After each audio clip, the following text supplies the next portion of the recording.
Hello guys, welcome back to the channel. In this video, I'm gonna be showing you how to download Instagram and install it on your Android devices. So the process is very much simple for iOS as well as Android devices. So first of all, we make sure to get connected with the internet. Then simply start by tapping on your Play Store. Go to the Play Store. Here we go. Then at the top at the search bar, just click on this search bar and type for the Instagram, and once you locate the app, just click on this Instagram app, and here beside the app you can see the option of install. Just click on this install option.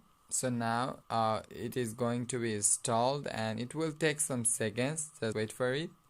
And now the phone is automatically installing the app. That's it, your Instagram app has been installed. So it will scan. It is on scanning process. So in this device it will scan, but most of the device they don't scan. So in order to open this app, just go back, and here you can simply tap on this open option, and that's it. You will enter on your Instagram. You can simply add your username or you can sign up to your Instagram account. So hope this video helped you to download the app, and before you go, please subscribe this channel and also press the notification bell to get updated. So thank you for watching this video.